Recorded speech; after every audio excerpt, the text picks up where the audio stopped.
A racist teenager approaches an old black man in the park and starts harassing him. He starts to get physical with the black man until he hears a loud shout and turns around to see a police officer running towards him. Earl Johnson sat on the worn park bench, his old cane resting beside him, the cool wood pressed against his palms. The sun filtered through the trees, casting a warm glow on the park's paths. People jogged by. Children's laughter echoed in the distance.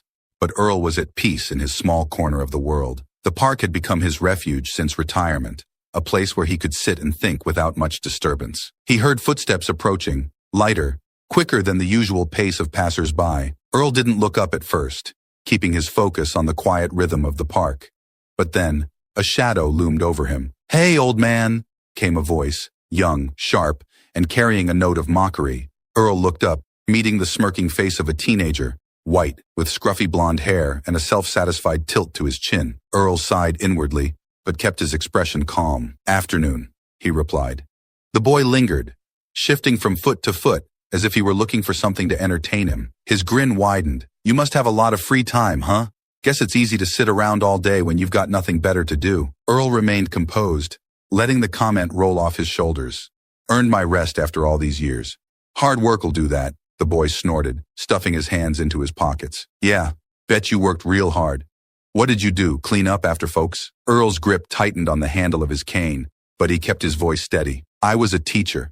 Helped a lot of kids grow up with the right lessons." The boy chuckled, his eyes narrowing. "That right? Seems like folks like you ought to be used to taking orders, not giving them." Earl stared at him for a moment, weighing his words. It wasn't the first time he'd heard comments like that, subtle digs wrapped in casual disrespect. He knew better than to let it get under his skin, but the sharpness in the boy's tone was unmistakable. "Every man's got something to teach, if folks are willing to learn," Earl said softly, leaning back on the bench. The teenager leaned forward slightly, clearly not satisfied with Earl's lack of a reaction. Sure. Must have been tough, though, you know. Standing in front of a bunch of kids that didn't look like you, not really fitting in." Earl's eyes locked onto the boy's, but he didn't respond. The silence hung heavy between them for a moment. The boy's smirk faltered slightly, as if he was confused by Earl's calm. "Well," the boy continued, "don't let me stop you from doing whatever it is old folks do when they're, well, not working." Earl gave a slow nod. "Enjoying the quiet," he said simply. His tone was low but firm. The boy lingered a moment longer, searching Earl's face for something. Anger, frustration, anything. When he found nothing, he scoffed softly and turned away, shuffling down the path with a quick glance over his shoulder. Earl watched him go, the tension in his chest settling back into the usual calm. He'd been through worse. Much worse. And this was just the beginning. Earl sat still, his gaze fixed on the trees ahead. He hoped the boy would lose interest and move on, but he could feel that sharp, youthful energy lingering in the air. It didn't take long before the sound of those quick footsteps returned. The teenager circled back, his smirk broader, as though he had found a new game to play. "Still here, old man?" the boy taunted, picking up a small pebble from the ground. "Guess you don't move too fast these days." Earl didn't respond, his fingers wrapped tightly around his cane. The boy flicked the pebble toward his shoes, the small rock bouncing off the worn leather. Earl's lips tightened, but he didn't give the boy the satisfaction of looking up. "You know," the boy said, bending down to grab another pebble, "my dad always says, some folks just don't know their place. Maybe he's right." Earl closed his eyes for a moment, breathing deeply through his nose. The boy's words carried the same casual malice he'd heard 1,000 times over, words dipped in contempt, passed down like family heirlooms. Still, Earl remained silent. The pebble clicked against the bench this time, just inches from Earl's hand. "What, you got nothing to say?" the boy pressed, leaning closer. "Figures. You're all tough until someone pushes back, huh?" Earl finally lifted his gaze, his eyes locking on the boy's. His voice came out steady, calm, but with a firm edge. "You got a lot of words for someone who ain't lived long enough to know what they mean." The boy blinked, clearly surprised that Earl had spoken. But instead of backing off, he grinned, clearly thinking he'd struck a nerve. He tossed another pebble, this time hitting Earl's foot. "Maybe you should have worked harder then, huh? Maybe you wouldn't be sitting here all by yourself doing nothing." Earl clenched the cane tighter, feeling the wood creak under his grip. "Son, you ought to be careful what you say. You don't know what you're messing with." The boy took a step closer, ignoring the warning. "I know exactly what I'm messing with. You're just another guy who thinks he's owed something. My dad says it all the time." Earl straightened in his seat, his eyes narrowing as he watched the boy's posture shift, his confidence growing with each insult. The boy flicked another pebble, this one hitting Earl's shin with a soft thud. It didn't hurt, but the meaning was clear. Earl sighed, the weight of the years and the struggles pressing down on him. But still, he held his ground. You think throwing pebbles makes you a man? The boy chuckled, kicking at the dirt. No, but it sure is fun watching you sit there and take it. Guess you're used to that, huh? The calm that had anchored Earl began to shift. A slow but certain frustration building inside him. He had been through this kind of thing too many times before. Always the same arrogance, the same ignorance passed down, generation after generation. But Earl knew better than to react on impulse. He had survived by keeping his composure. Boy, Earl said, his voice firm now, you're playing a dangerous game. One day, someone's going to teach you that words ain't enough to protect you from the consequences. The boy shrugged, unfazed, and with a quick flick of his wrist, he tossed another pebble, harder this time. It bounced off Earl's leg, the sound sharper, more deliberate. And still, Earl didn't move. But in his silence, there was a storm brewing, one the boy couldn't see yet. The teenager looked down at Earl with a sneer. Guess that someone ain't you, huh? For the first time, Earl's eyes burned with something other than calm. But he stayed seated, letting the boy walk away with his false sense of victory. There was still time, Earl thought. Still time for this to end, before things got worse. The park seemed quieter now, though Earl knew it wasn't because the world around him had suddenly gone still. It was the silence between him and the boy, Jason, that felt thick, like a storm building in the distance. Earl kept his eyes on the trees, willing his pulse to slow down, but his grip on the cane tightened again as the boy lingered nearby. Jason hadn't left. His steps shuffled back and forth on the gravel path, aimless but deliberate. The boy was looking for more tension, more conflict, more control. You know, Jason said after a long pause, his voice laced with smugness, my dad always says you people can't take a joke. Earl's chest tightened, but he kept his gaze forward, saying nothing. The boy stood a little closer now, tossing a pebble in the air and catching it repeatedly. The small sound of it landing in his palm irritating, like a mosquito buzzing in his ear. Yeah, he says you all act real tough, but deep down, you're scared. That's why you don't talk back. Jason's words were sharper now, pointed, meant to stab. He glanced at Earl's face, searching for a reaction. Earl remained still, but the boy pressed on. Guess it's easy when people just give you everything for free, huh? Earl's jaw tightened. He kept his breathing steady, but the boy's words dug deeper, striking a nerve. Jason's voice took on a mocking tone as he circled slowly around the bench, his eyes gleaming with satisfaction. Bet you didn't even have to work for what you got, Jason continued, his voice growing louder, more aggressive. Bet you just sat back and let people hand things to you. That's how it is, right? Get everyone to feel sorry for you? Earl's grip on the cane tightened further. He wasn't going to give the boy the reaction he wanted. He'd spent a lifetime learning how to keep calm under pressure, how to rise above people like Jason, but it was getting harder with each word the boy spat. Jason leaned in closer, his voice a whisper now, but the venom in his tone was unmistakable. You know, my dad says there's a reason people like you live in certain parts of town. Says it's because you don't know how to make anything of yourselves. Earl clenched his teeth, his gaze still locked on the horizon. He'd heard this kind of talk before, too many times, from too many people who thought they were better, but he wasn't going to let this boy, this child, rattle him. Jason, seeing no immediate response, grew bolder. What, you got nothing to say? Thought you'd be tougher than this. Guess my dad's right. Just a bunch of lazy people blaming everyone else for your problems. The last word hung in the air like smoke, thick and suffocating. Earl could feel the anger bubbling beneath the surface, the weight of a lifetime of insults and slights pressing against his chest. He knew if he opened his mouth, it would be hard to keep calm. So he stayed silent, gripping the cane so tightly his knuckles whitened. Jason, frustrated that his words still weren't getting the reaction he wanted, let out a sharp laugh. You just gonna sit there like a good boy, huh?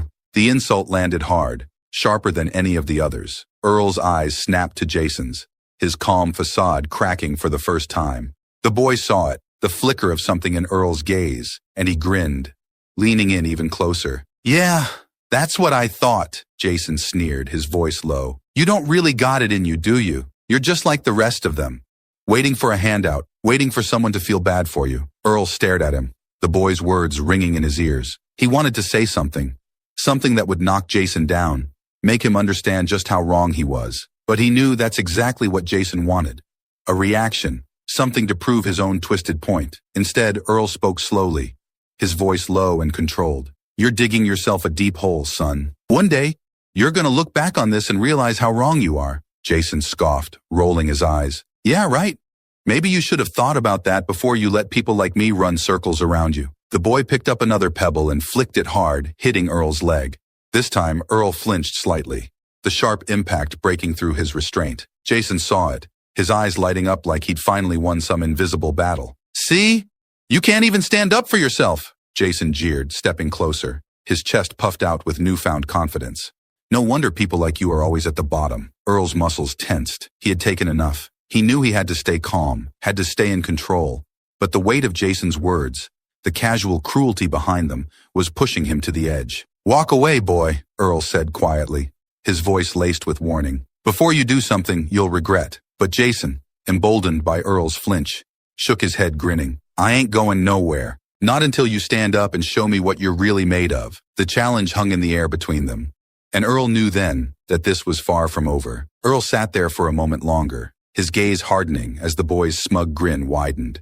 The park was still around them, the peaceful atmosphere feeling miles away now, distant from the tension boiling between them. Earl knew he couldn't just sit there anymore. The boy wasn't going to stop. His taunts, his arrogance, the poison he was spitting. It wasn't going to end unless Earl made it clear he wasn't someone to be messed with. With a slow, deliberate movement, Earl placed both hands on his cane and pushed himself up from the bench. His legs felt heavy, weighed down by the years of quiet endurance, but they were steady. As he stood, his full height facing Jason, the boy took a step back, startled for a second by the old man's presence. Earl looked down at the boy, his eyes cold but controlled. I've been through more than you could ever know, he said, his voice firm, each word weighed and measured. And I'm telling you, for your own good, you need to walk away. Right now. Jason's bravado flickered, but he quickly masked it with a scoff, stepping closer again, refusing to back down. What, you think standing up is going to scare me? His voice was sharp, but there was a hint of uncertainty underneath it. You think you're tough now? Earl stood his ground, his eyes never leaving Jason's. Tougher than you'll ever know, the boy snorted, tossing another pebble at Earl's feet, clearly not satisfied. You're just an old man. You don't scare me. He paused, then added with a sneer, what are you going to do, huh? Hit me with your cane? Earl's fingers tightened around the cane, but he didn't raise it. His jaw was clenched, his pulse pounding in his ears. I don't need to hit you, boy. You're doing a fine job of tearing yourself down. Jason's face twisted with anger, and without warning he shoved Earl hard in the chest. Earl stumbled back, his cane clattering to the ground as he caught himself on the edge of the bench.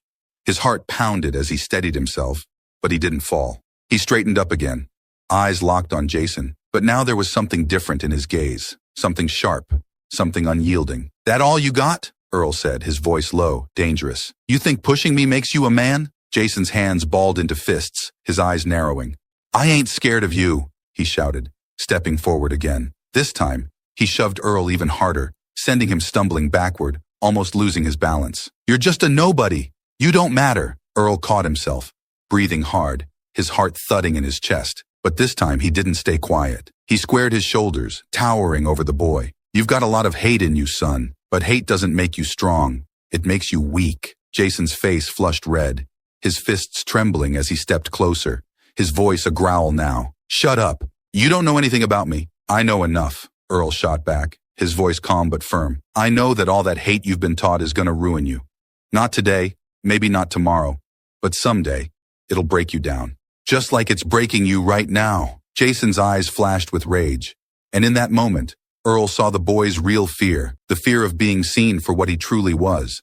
A scared kid trying to act tough. Jason lashed out, swinging a fist toward Earl, aiming for his chest. But this time, Earl was ready. He stepped back just enough to dodge the hit, his cane still on the ground, his fists at his sides. He didn't strike back, didn't move to defend himself. Instead, he stood tall, staring Jason down with a kind of strength the boy couldn't match. You're done, Earl said quietly, his voice carrying a finality that made Jason hesitate, his fist still clenched in midair. Walk away before you do something that'll haunt you. But Jason, too deep into his own anger now, wasn't thinking clearly. He shoved Earl again, this time with both hands harder than before, sending Earl crashing back onto the bench. For a brief second, Earl stayed there, breathing heavily, his body aching from the force of the boy's push. His hands tightened into fists, and he could feel the sharp sting of his pride urging him to retaliate. But something stronger held him back. The knowledge that if he reacted, if he struck back, he would be giving the boy exactly what he wanted. He sat up slowly, eyes burning into Jason's. You think you've won something here, boy? Earl's voice was low, but it carried all the weight of his years, his experiences, his wisdom. You haven't won anything. Jason stood there, fists still clenched, breathing hard, staring at Earl like he didn't know what to do next. He had expected Earl to fight back, to give him an excuse to escalate things further. But Earl's refusal to engage had thrown him off balance. The silence between them stretched, heavy and charged. Just as Jason took another breath, preparing to hurl more insults or maybe even throw another punch, a sharp voice rang out from behind them. "Hey, step away from him!" Both Earl and Jason turned, startled by the sudden authority in the air. A tall, uniformed police officer was striding toward them, his expression serious and his hand resting firmly on the radio clipped to his vest. Officer Collins moved with purpose, his eyes locked onto Jason, clearly having witnessed the shove. Jason's face immediately paled. His fists loosened, dropping to his sides as he took a step back from Earl. The confidence he had shown moments before drained from him, replaced by a flicker of fear. Earl, still seated on the bench, breathed deeply, grateful for the sudden intervention, but his body remained tense. He knew things could easily take another turn, depending on how this played out. The officer stopped in front of them, standing between Earl and Jason, his focus entirely on the boy. "What do you think you're doing?" Officer Collins demanded, his voice firm, leaving no room for argument. Jason stammered, his mouth opening and closing as he tried to come up with an excuse. But no words came out. His bravado had vanished the moment the officer appeared, and he seemed to shrink under the weight of the authority standing before him. "I asked you a question," Officer Collins repeated, his eyes narrowing. "What were you doing shoving this man?" Jason finally found his voice, though it was shaky and defensive. I didn't mean anything by it. We were just talking. He was trying to act all tough, so You just what?" Officer Collins cut him off sharply, crossing his arms. "You think it's okay to put your hands on someone? Harassing an older man in the park?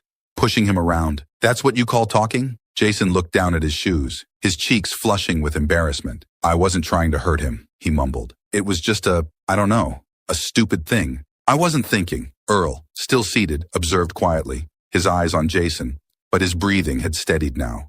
He wasn't sure how this would go, whether the officer would just give the boy a slap on the wrist or whether real consequences were coming. But he felt a quiet satisfaction watching Jason struggle to explain himself. Officer Collins looked at Earl, his tone softening slightly. "Are you all right, sir? Do you need medical attention?" Earl shook his head. "No, I'm all right. Been through worse." He glanced at Jason, then back at the officer. "But this boy here, he needs to learn that actions have consequences." Officer Collins nodded, his expression thoughtful.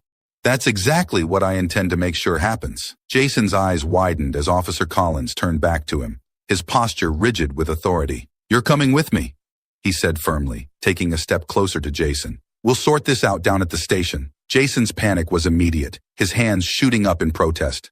"Wait, no! I didn't mean... My mom, she'll freak out. You can't take me in for something like this. I didn't even hurt him." "That's not how this works," Officer Collins said, his tone unyielding. "You don't get to decide what's serious and what isn't.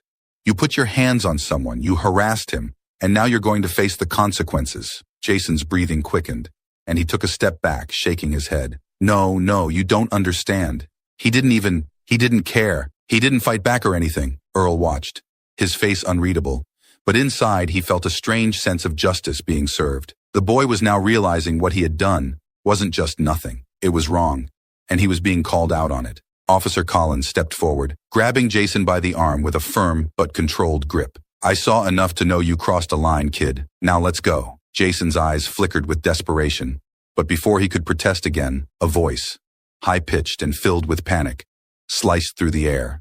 "What's going on here? What are you doing with my son?" Earl turned his head, and there she was, a woman charging toward them, her face flushed with anger. Jason's mother. The sound of hurried footsteps and a voice full of outrage echoed across the park. Jason's mother, Karen Miller, stormed toward the scene, her eyes blazing with fury. She was a woman in her mid-40s, dressed in a crisp blouse with expensive sunglasses perched on her head, looking every bit the picture of suburban entitlement. The way she marched toward Officer Collins, you'd think she was about to put him in his place. "What are you doing with my son?" Karen shrieked, her voice sharp and piercing. "Let go of him right now." Officer Collins remained calm, but his grip on Jason didn't loosen. "Ma'am, your son was just caught harassing and assaulting this man," he said. nodding toward Earl, who stood quietly nearby. He's being detained and taken to the station. Karen's eyes flickered briefly toward Earl, but the recognition was fleeting. Her focus was entirely on Jason, and her face contorted with disbelief. Assault? Are you serious? Jason would never hurt anyone. She stepped closer, jabbing her finger toward Officer Collins. You must have this all wrong. My son's a good kid. You can't just arrest him like some criminal. Officer Collins didn't flinch. Ma'am, I saw your son push this man multiple times. He's facing charges for harassment and assault. Karen's face turned redder, her voice rising in pitch as she turned her attention to Earl, who had been watching silently, his face unreadable. Is this because of you? She spat. What did you say to him? What lies did you tell this officer? I know Jason. He would never do something like this unless he was provoked. Earl held her gaze, his expression calm but firm. Your boy wasn't provoked, ma'am. He chose to act the way he did, and now he's got to face the consequences. Karen's eyes flared with anger. Consequences? Oh, I know what this is, she said, her voice dripping with venom. You're playing the victim, aren't you? Trying to make it look like my son is some kind of monster because of people like you. Earl's lips tightened, but he didn't take the bait. He had heard it all before, the casual racism hidden behind faux concern, the denial of responsibility, the blame shifting. He wasn't going to let her turn this into something it wasn't. Ma'am? Officer Collins interrupted, his tone growing more assertive. This is not about anyone playing the victim. Your son made the choice to harass and physically assault this man, and now he's being taken in for that. I suggest you calm down before you make things worse. Karen's mouth opened in outrage, and she threw her hands up in disbelief. Worse? Worse? I can't believe this. My son's life is going to be ruined because some old man couldn't take a joke? She turned back to Earl, her eyes narrowing. This is ridiculous. You know what's happening here, don't you? You're trying to ruin my son's future over some petty argument. Earl felt his chest tighten, but he remained as calm as he could. Your son made his own choices today, ma'am, and now he's got to live with them. Karen's voice grew louder, angrier. No, this isn't right. My Jason would never do something like this unless he was provoked. She turned to Jason, her eyes filled with desperation. Jason, tell them you didn't do this. Jason shifted uncomfortably, his eyes darting between his mother and the officer. Mom, I didn't mean for it to get this far. I was just messing around, okay? It wasn't supposed to be a big deal. Karen's face hardened, her voice rising even higher. Messing around? Jason, no. You didn't do anything wrong. They're blowing this out of proportion, sweetie. She reached out to touch his arm, her voice trembling with frustration. Tell them that man provoked you. You know that's what happened. Jason looked down at the ground, his confidence crumbling. I don't know, Mom. He didn't really do anything. I just got mad, and Karen's eyes widened with disbelief. No, you're just confused. They're trying to make you the bad guy here. You were provoked, Jason. You wouldn't just attack someone for no reason. Jason shook his head, his voice quieter now, almost defeated. Mom, stop, please. You're not helping. Karen ignored him, turning back to Officer Collins. You see what they're doing to him? She said, her voice frantic. He's just a kid. He didn't hurt anyone. This is ridiculous. Officer Collins's patience was wearing thin. Ma'am, I saw what your son did with my own eyes. He was the aggressor, and now he's being taken in for questioning. You can come to the station if you want. But this discussion is over. Karen's voice cracked, her tone shifting from anger to panic. Please, just let him go. He didn't mean any harm. You can't arrest him. He's just a boy. Jason, sensing his mother's panic, turned to her, his voice trembling. Mom, it's fine. It's not like I'm going to jail, right? They'll just, I don't know, ask me some questions, and then I'll be home. You don't have to freak out. Karen turned to Jason, her eyes filled with desperation. Jason, no. This could follow you. Don't you understand? You could get a record. This could ruin everything. Your future, Officer Collins sighed, shaking his head. He's being taken in, ma'am. Step back. Defeated. Karen took a step back, her eyes still blazing with resentment, but her voice silenced. Earl watched her carefully, seeing in her the same denial and privilege that had poisoned her son. Jason was led away in handcuffs, his head hung low, his confidence completely shattered. And Karen, for all her screaming and protesting, could only stand there, watching her son face the consequences of actions she had spent years ignoring or excusing. Earl remained standing by the bench, his eyes following Jason and the officer as they moved toward the police car. He knew this wasn't the end. There would be more to come at the station. But for now, justice, however small, had been served. The soft rumble of the car engine filled the silence as Earl gripped the steering wheel, his hands steady, his mind anything but. The streets outside seemed almost too peaceful. Children playing in their front yards, people walking dogs, going about their days like nothing had changed. But everything felt different to him. The weight of what had happened in the park lingered, pressing down on his chest. The scene played over and over in his mind. The boy's sneering face, the venom in his words. And then, the mother, Karen, her fury spiraling into something uglier than just denial. She had screamed and flailed, turning the station into a spectacle, and now she sat in a holding cell alongside her son, Jason. Earl hadn't expected her to take things that far. He hadn't expected the boy to escalate like he did either. But as he turned down a quiet street on the way to the police station, he knew none of it really surprised him. Not anymore. The years had shown him too much to be surprised by a woman like Karen or a boy like Jason. As the road stretched out ahead of him, Earl thought back to the moment Karen had exploded, her words sharp and reckless, as if she could shout down the truth. It wasn't the first time he'd encountered someone who thought the rules didn't apply to them. It wouldn't be the last either.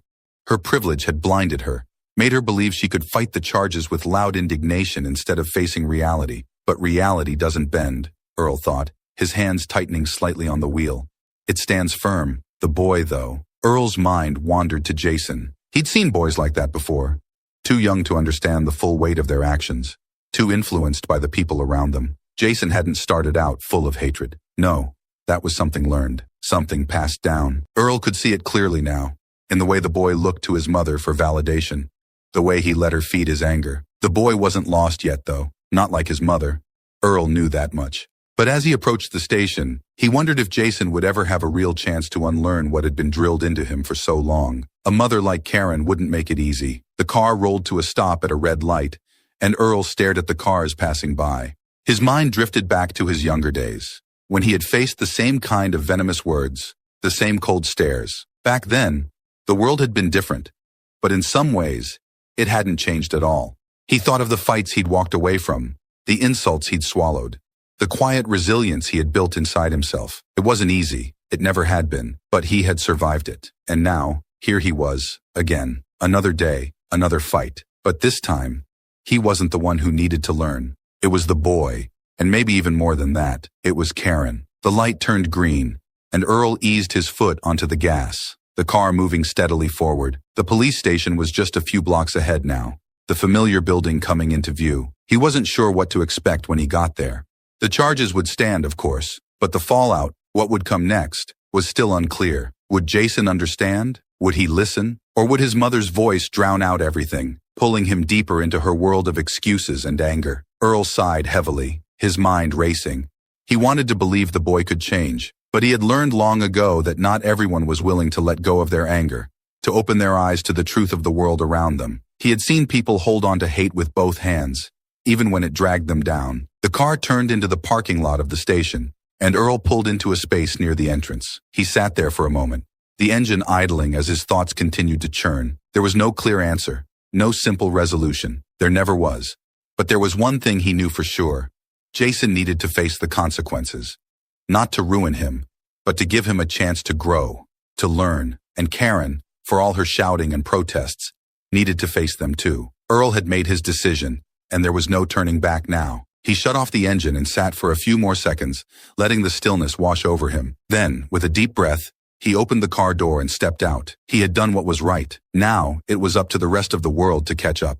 As he walked toward the station, Earl felt a strange mix of hope and resignation swirling in his chest. Maybe, just maybe, today would be the start of something different for Jason. Or maybe, it would just be another day in a long line of battles that never seemed to end. Time would tell. But for now, Earl would stand firm, just as he always had. The police station was a stark, sterile place. Too bright, too cold. Earl stepped inside, his cane tapping lightly on the tile floor as the door swung shut behind him. The hum of quiet conversations and the occasional rustle of papers filled the air, but the moment he crossed the threshold, it all seemed to fade into the background. His mind was still turning over everything that had happened, and the weight of what was about to unfold pressed down on him. At the front desk, Officer Collins noticed Earl's arrival and gave a nod. "Mr. Johnson, thank you for coming back," he said, his voice neutral but respectful. "We've got everything moving forward, but there's been a complication." Earl frowned, leaning slightly on his cane as he approached the officer. What kind of complication? Collins sighed, casting a glance toward the far end of the station where several officers were gathered near a holding room. Jason's mother, Karen, she's not taking this well. She's been, well, uncooperative, to say the least. Earl's gaze followed Collins's eyes to the holding room. Even from here, he could hear Karen's voice echoing in the station, high-pitched and angry, laced with frustration and disbelief. He sighed deeply, his chest heavy. This wasn't going to be easy. I figured she wouldn't, Earl said quietly. She didn't look like the type to let things go. Collins nodded grimly. We tried reasoning with her, told her what the situation was, explained that Jason would likely get community service and counseling if you pressed charges. But she didn't like hearing that. Earl looked over toward the holding room again. I suppose I better deal with it then. As they made their way down the hall, Karen's voice grew louder, and by the time they reached the holding room, it was clear she was losing control. This is insane, Karen was shouting, her face flushed with anger, her hands clenched into fists. You can't arrest my son for something so minor. He didn't hurt anyone. This is all a misunderstanding, and you know it. Jason sat slumped in the corner of the room, his hands still cuffed in front of him, his eyes wide and scared. The bravado he'd shown in the park was completely gone now, replaced with a quiet fear as he watched his mother unravel before him. 2 officers stood nearby, trying to calm Karen down, but she was having none of it. Do you know who I am? You can't treat me like this. My son isn't some criminal. This man, she pointed wildly toward Earl as he entered the room. He's making this into something it's not. He's trying to ruin us, and you're all going along with it. Earl stepped forward, his expression steady but tired. Ma'am, I'm not trying to ruin anyone. Your son made his own choices. Karen's eyes blazed with fury. Choices? He's just a boy. He didn't know what he was doing. You're the one who's trying to act like he's some kind of thug. All he did was push you, and now you're blowing it up like he committed a crime. Earl met her gaze calmly, the weight of years of experience keeping his voice level. Pushing someone is a crime, ma'am. He didn't just say words. He laid hands on me. You know that. Karen's face turned redder, her fists clenching tighter. You people are all the same. You think you can just destroy someone's life because you don't like the way they act. Jason doesn't deserve this, and I won't stand here and let you do this to him. Officer Collins, standing nearby, took a deep breath and stepped forward, his voice firm. Ma'am, you need to calm down. This isn't helping your son. But Karen wasn't calming down.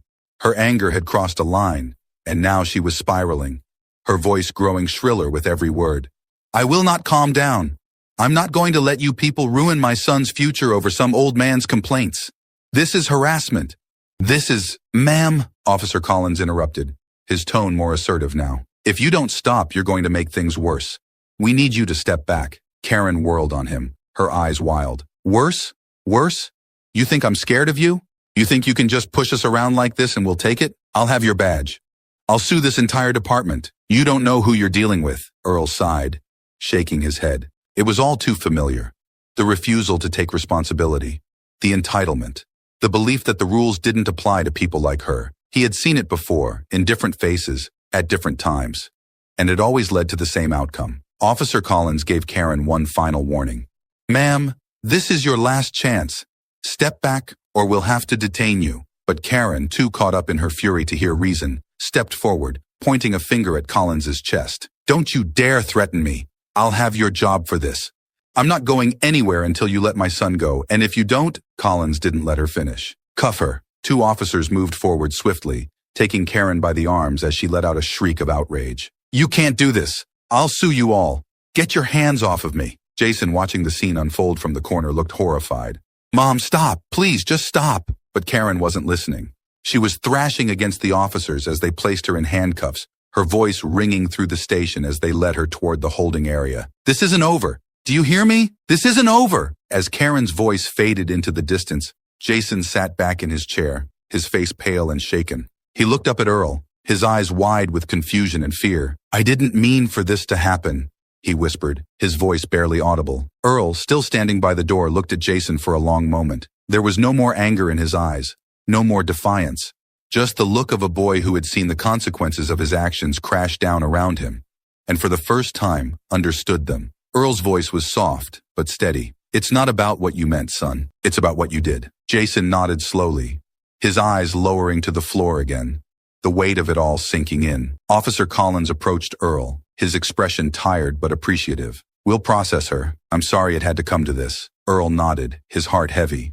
Some people don't want to see the truth, officer. You did what you had to. Collins sighed, glancing toward where Karen had been taken. It's a hard thing to watch. Well, maybe this'll be a wake-up call for him. Earl looked back at the boy, whose shoulders were slumped, his eyes downcast. I hope so. Without another word, Earl turned and made his way out of the station, his mind heavy with everything that had unfolded. He had done what was right. He had stood firm. But even as he stepped into the bright light of the morning outside, he knew this wasn't the end for Jason or his mother. But it was, at least, a start. It was another quiet morning in the park, the kind Earl had always appreciated. The sun hung low in the sky, casting soft golden light across the grass, and the gentle rustling of leaves created a peaceful backdrop. Earl sat on his usual bench, his cane resting beside him, and watched as the world moved slowly around him. The events of the previous week still lingered in his mind, but there had been enough distance now for some of the tension to ease. Karen's outburst, Jason's fear, the charges, it had all played out like a whirlwind. But now, in the calm of the park, Earl was content to let those memories settle into the past. As he watched a group of children playing near the fountain, Earl noticed a figure approaching from the path. It was a slow, deliberate walk, hesitant, as if unsure of what might come next. Earl squinted slightly, and as the figure came closer, he recognized Jason. The boy looked different now. Gone was the arrogance that had fueled him during their last encounter. He seemed smaller, humbled, his steps slower and more measured. He stopped a few feet from Earl, standing awkwardly with his hands stuffed in his pockets. Mr. Johnson, Jason said quietly, his voice far softer than it had been the last time they met. Earl nodded, his expression calm but watchful. Jason. There was a long pause, the space between them heavy with unspoken words. Jason shifted his weight from one foot to the other, his eyes downcast. Finally, he took a deep breath and spoke again. I just wanted to say, I'm sorry. The words came out haltingly, but there was sincerity behind them. Jason looked up at Earl, his eyes searching for some kind of response. For everything. For what I said. For what I did. It was wrong. Earl didn't speak immediately, letting the boy's words settle in the air. He could see that Jason wasn't just saying it because he had to. There was real remorse there, the kind that only comes after facing the consequences of your actions. I appreciate that, Earl said finally, his voice steady. It takes a lot to admit when you're wrong. Jason nodded slowly, his eyes dropping to the ground again. I didn't really get it before, you know. I didn't realize how messed up it all was. What I said, what I did. He paused, his voice quiet. But I get it now. I really do. Earl watched him carefully, seeing the shift in the boy's demeanor. This wasn't the same kid who had taunted him, who had thrown pebbles and shoved him without a second thought. This was someone who had been forced to confront himself in ways he never had before. So, what happens now? Earl asked gently, leaning on his cane. Jason sighed, pulling his hands out of his pockets and crossing his arms. Well, I got sentenced. They gave me community service, 200 hours. I'll be doing cleanup work around the city and I have to attend counseling sessions. They said it's supposed to help me deal with my anger. Earl nodded slowly. That sounds fair. Jason's face softened a little, relief flashing across his features. Yeah, it is. It's better than I thought it'd be, honestly. I got lucky, I guess. There was another pause, and then Jason looked back at Earl, his expression growing serious. I wanted to tell you about my mom, too. Earl's eyes narrowed slightly, but he remained silent, letting Jason continue.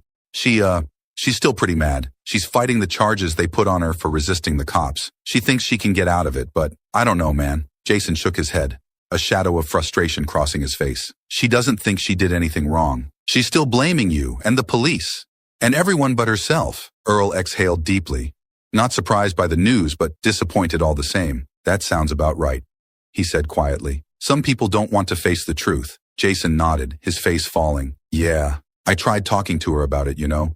Tried to explain how things really went down, and how she needs to let it go, but she won't listen to me. She never does. There was a long, heavy silence between them. Earl could see the weight Jason was carrying, the frustration, the helplessness of seeing someone close to you refuse to change. He had seen it before in others, and it pained him to see the boy struggling with it now. But, Jason added after a moment, his voice soft but determined, I'm not going to be like her. I've been doing a lot of thinking since that day, and I don't want to live my life blaming everyone else for my problems. That's not who I want to be. Earl nodded slowly, his heart softening at the boy's words. That's a good start, son. The fact that you see that you want to be better, That's more than a lot of folks ever figure out. Jason smiled faintly, his eyes filled with gratitude. I owe you for that, Mr. I really do. If you hadn't pressed charges, if you just let me get away with it, I wouldn't have learned anything. I probably would have just kept doing the same stupid stuff. He paused, then added quietly, thank you. Earl looked at him for a long moment, then nodded. You don't owe me anything, Jason.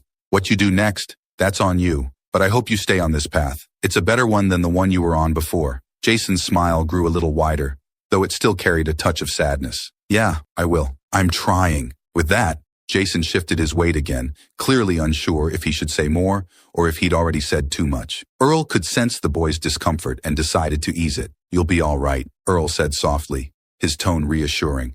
It ain't going to be easy, but if you keep at it, you'll be all right. Jason nodded, relief washing over him. Thanks, Mr. Johnson. He turned to leave, walking away slowly, his posture lighter than it had been when he first arrived. Earl watched him go, a strange sense of hope blooming in his chest. The road ahead for Jason would be long, and there were no guarantees.